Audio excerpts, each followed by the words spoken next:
Hey viewers, welcome back to my channel WahWoman. This is your friend and host Rajni Vohra, and it's time to meet yet another guest of WahWoman. So my today's guest is an entrepreneur. She's a creative strategist, independent director, and among top 100 women leaders of Luxembourg with over 20 years of experience in international career. She has been across different industries and economic sectors.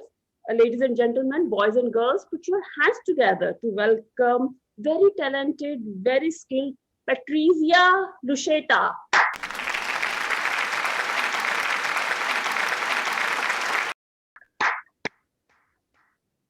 Thank you very much. Thank you. We welcome you, Patrizia, and we wholeheartedly appreciate you being here and took time from your busy schedule.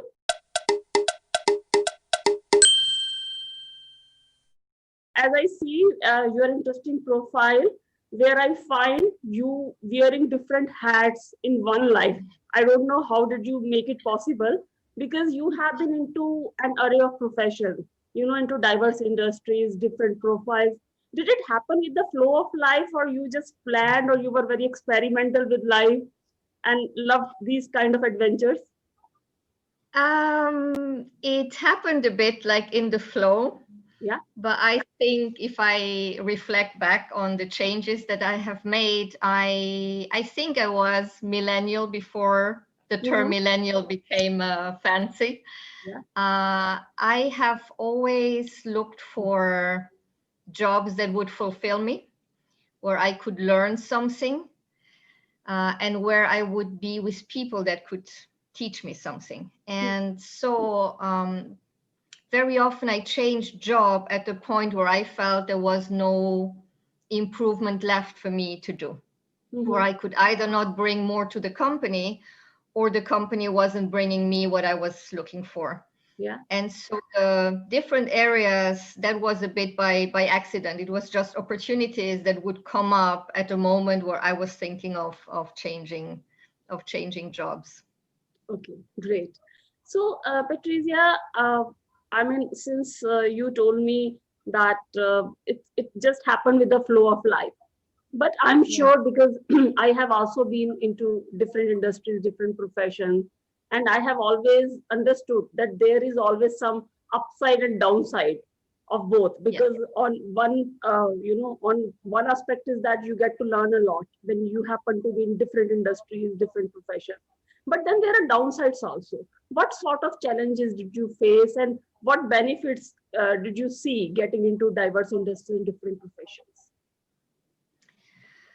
Well, the challenge is always when you change, and especially when you change the industry completely, you kind of start from scratch in terms of specific knowledge of the industry. Yes. But at the same time, for me, it was the kind of challenge that I liked, because basically it was like I need also to question myself and restart. Right. But there has been a point in when I joined the Ministry of the Economy, where I was really venturing into a field of biotechnologies. Yeah. That is very complex, is very specific. Yeah. And I asked myself, if I look back at my career, it hasn't been linear at all. Yes. So where am I actually going, and what kind of challenge am I taking up here? Right. And then I realized that even though what I did before was not comparable, there is a set of skills that we all have, and that can be applied to any industry. I mean, unless you want to become a medical doctor, then of course it's another path. Yes. But in general, you have a set of core skills that you will apply to whatever job you have. Yes. And I also realized at that point, because most of I worked in Germany, Belgium, and the United States, but I have a track record in Luxembourg. And I also realized that the network that I had built up in previous position really came in very handy, because people knew me. And so when I had to reach out, it was not the kind of cold calls. Yes. So overall, I guess it's a matter of character. Some people are feel happy to be in one type of job, in one company for their life. For me personally, I think I find it very enriching, and the challenges became something that let me grow. Yeah. And I guess that if you have very positive attitude towards change, then those challenges become opportunities after some time. And Exactly. you know that how to convert those challenges into stepping stones of your Yes. life. So I think, yeah, this is the upside of getting into different industry and different field. So Yeah. as you happen to be an entrepreneur and you have been into various diverse sectors, according Mhm. to you, in your opinion, what are the best opportunities available for women entrepreneurs in Luxembourg? Well, I would say entrepreneurship in general is not an easy path, Uh-huh. whether you're a man or a woman. uh, Undoubtedly, yeah. yeah. Luxembourg has only, I mean, relatively recently became a place of entrepreneurship in general. Mm-hmm. I mean, you always have people with, who have shops or industry, but like really the startup spirit is fairly recent. Mm-hmm. For women, it is a bit challenging, like elsewhere. Mm-hmm. Um, there are actually a lot of private initiative. There is, for instance, a good friend of mine. She has launched an organization called Wide for Women in Tech. Mm-hmm. And what also helped a lot is when they started launching accelerators and incubators, because that became a space where you could meet other persons that are minded like you, and Mm-hmm. you could exchange and see that it is possible despite the challenges. Mm-hmm. Then of course there are also some support from the public side, again, that are widely available to everyone who wants to start a company. Yeah. But we have a ministry for gender equality, and they have two tools that I find interesting. One is really related directly to entrepreneurship, and that is a mentoring program. Mm-hmm. So if you as a woman have a business idea and are not quite sure where to go, you can apply, and it's a free mentorship. If you're accepted, Wow. the person will go with you through the different steps and brainstorm with you, and that is really, really useful. Mm-hmm. The second one is not directly geared towards entrepreneurship, but I think it is an important starting point. They offer tools to larger companies Mm-hmm. that want to assess gender equality within their company. So Mm-hmm. they will support costs for really first doing the data collection. What is the situation? Where are areas that could be improved? And I think most people who go into entrepreneurship first start in a company as employee. So Mm-hmm. if you have already a positive experience in a company, I think that smoothes the way to go out and then try to do something for yourself if that's what you want to do. Right, right. So, according to you, considering today's scenario, post-pandemic or kind of pandemic still, I mean, it's not like the Yeah. pandemic is totally over, but we are living with this new normal. And Yes. what suggestion do you have for, especially for women who are planning to get into entrepreneurship? And what sector, what industry would you recommend them to get into?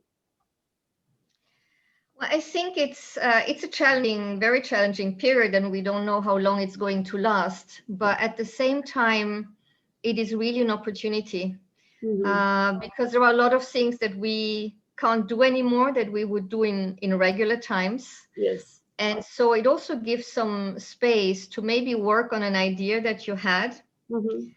and that you put aside because there's simply not time to do it. I, for myself, started with three other women a project, like a video platform Uh-huh. that will feature women that are, or document women that are in the creative world. And I think we would never have done it, or we would have probably delayed it if we weren't in this moment. Right. But in general, in terms of areas, which area? I mean, there are obvious areas we all know: artificial intelligence and medical devices, medtech, biotech. I think it's really not important. I don't think it's so relevant to say you need to go, here are the best chances. Yes. I think what you need to look at is, what are your skills? Yes. What do you want to do? Right. In which area are you interested to make a change? And then you just go for it. Right. Right. Most of the times it happens with women, especially, that now times are definitely changing.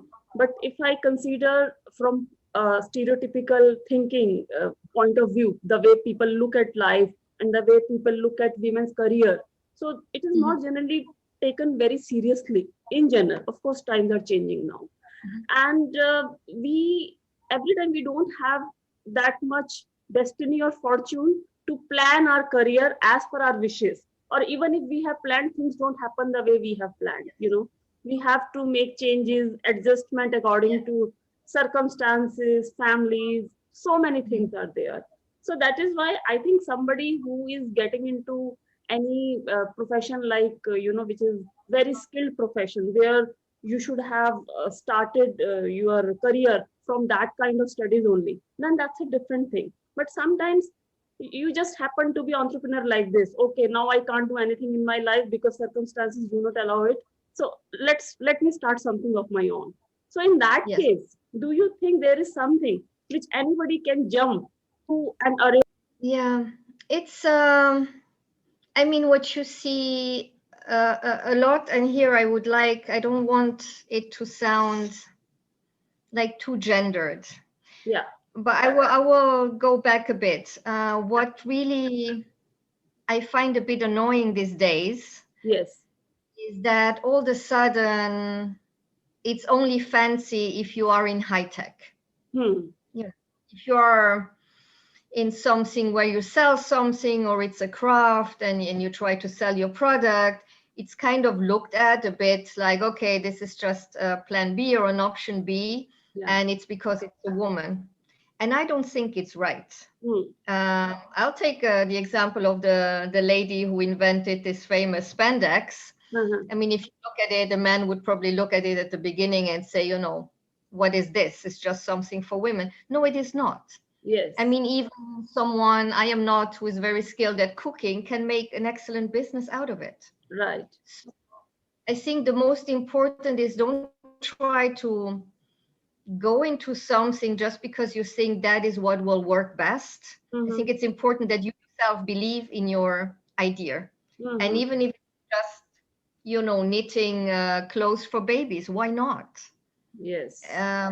If you have the skills, if you are in high tech, then yes, by all means, do it and go for it.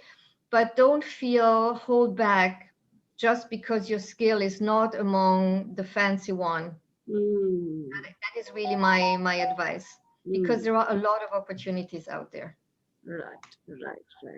And in the last, if you have any message for women who are listening to you. I would like to see more women speaking out. I would like to see more women seizing opportunities like the one I have been given today, to participate in a panel or in an interview, because I think what is really one challenge that women have more than men is that we don't have examples. Right. We see other women that are doing what we aim to do. And therefore, I think initiatives like yours, and I went onto your website, and I think we need more of that. It's really by, all the studies show, even within companies, when you are employed as a woman, there was a very interesting study in the financial industry where women come in with the same degrees and yet have a harder time getting in managing position, because they don't have a mentor, because they don't have persons to look up to. So if the companies are not providing it, then it is up to us individually to actually offer these examples. Right. True. And on that note, Patrizia, I would like to say thank you so much for being with us and talking to us. It's been an absolute delight having a conversation with you. And we wish you all the best for your all future endeavors and projects. Thank you so much once again. Thank you very much. And I hope we'll see each other in person soon. Sure. Thank you guys for watching. Take care and see you.